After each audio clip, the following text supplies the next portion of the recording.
हाँ, सब्सक्राइब करी भूअर भोजपुरिया ऑफिशियल के और घंटी वाला बटन दबाएं ताकि नया नया गाना सुने के मिले रहुआ के।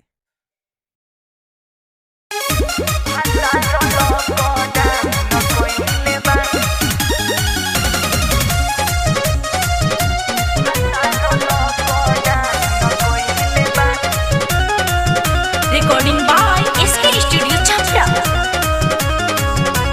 पहले के बतिया अब तू भूला जा, मिलत बाबे हमरा ससुरा में साजा। पहले के बतिया अब तू भूला जा, मिलत बाबे हमरा ससुरा में साजा।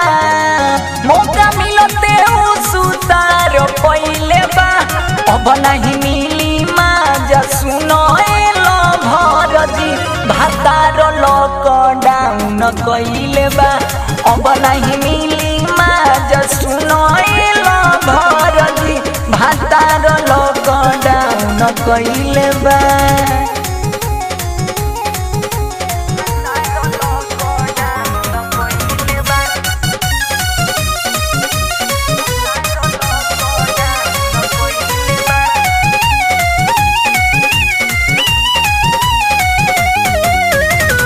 फेरा हमारा छोड़ मानत तू बतिया के, खोजिल ना दोसर तू संगतिया के।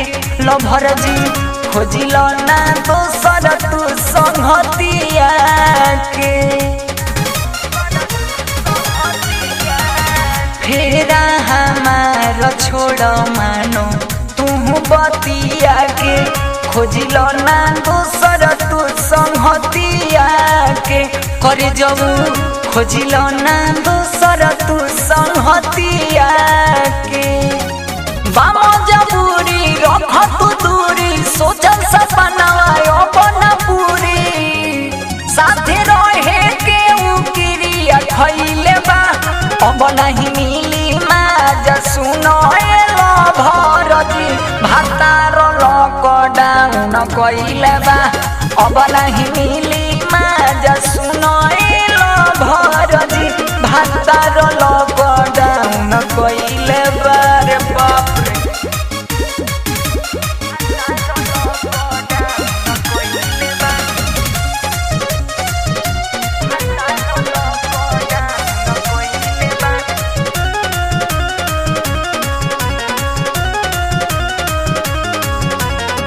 भुअर भोजपुरिया सोचल सब तू भूला जा।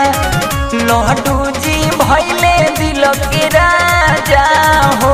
लभर जी लड्डू जी भैले दिल के राजा हो। भुअर भोजपुरिया आनंद सब तू भूला जा। लड्डू जी भैले दिल के राजा हो। लभर जी मनीष जी भैले दिल के राजा हो।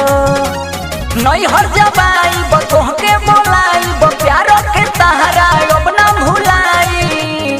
पहाड़ा करे खातिर सुशील के धैले बा, अब नहीं मिली माजा। सुनो हेलो भरजी भातार लॉकडाउन कइले बा, अब नहीं मिली माजा। सुनो